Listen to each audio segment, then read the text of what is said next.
De Republica is the third full-length album, I think, from Griffon, a Paris, France-based black metal band, which was started by a duo of the vocalist from Geisterfels and the guitarist from Moonreich at the time. I think they both left those bands, and now they're in Auratos, the vocalist is in now. You remember that album from last month.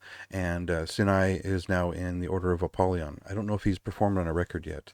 But this band has developed into something entirely different from most of their past work in the sense that it is still Scandinavian influenced melodic black metal, which is also inspired by the sort of French traditions in more recent history. But I would compare their sound to something like Core Scorpi or Artifact nowadays, where there's a little bit of the pagan black folkish feeling to what they're doing. It's not exactly Sogna metal where it's led by these, epic leads or anything like that, but it is focused on lead guitars as a main central melodic voicing for a lot of their songs, and that's developed over the course of several records.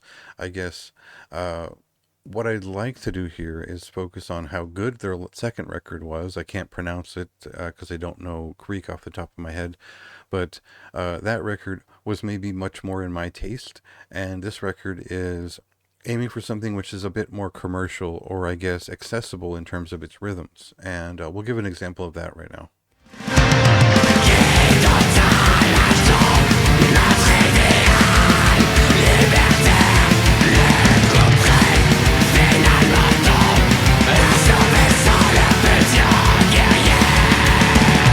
So everything sort of takes back seat here to a lot of the leads on the album, and so there is melodic bombast and feeling to this record. There's a grand anthemic voice to it, and that all of that takes a back seat to the cinema of the album, where they're depicting historic scenes and happenings which are themed around revolution and revolt, and standing up against anything that was against the Democratic Republic of Peoples in France. And so that means that there are interruptions of the clashes of war, of fiery explosions, and things like in that nature, where they're narrating events in real history that are the subject of any respective song. And the lyrics do well to explain what they're singing about in good detail, both in French and English.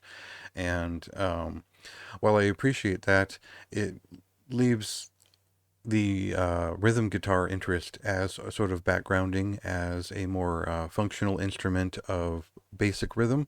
And that means there's a lot of very dry, chunked at rhythms here that don't really interest me as a black metal fan or a melodic black metal fan. And that leaves the guitars and the lead guitars to do a lot of create a lot of the interest. The vocals are also, they have written these sort of intense narratives that are poetic, but they don't really flow in a natural order of song, as it were.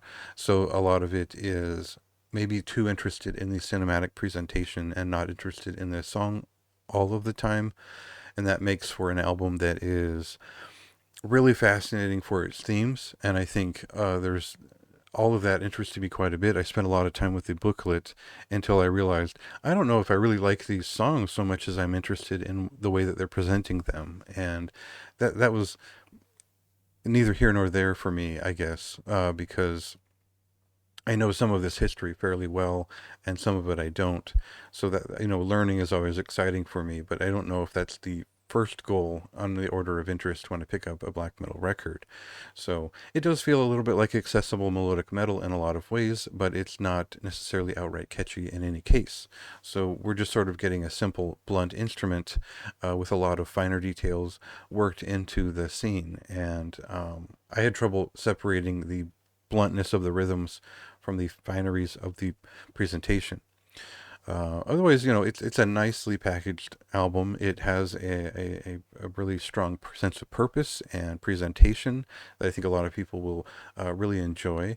It's a lot less cryptic than the previous record in that regard, but it is not as fine in the details as the previous record, and that's kind of what I wanted from this band at this time. So, not necessarily my kind of thing all the way, but I can't deny that there's a lot to it and a lot went into this that does well to represent the sort of the nature of what they're singing about. So extra marks for the theme. Obviously, I think the audiovisual presentation is very strong, but I would like something that's a little bit more organic and just yeah, just tuneful in its immersive qualities. So, still a great record. It comes out this Friday on the 16th of February. Go ahead and check it out when it does, and read my review in the meantime.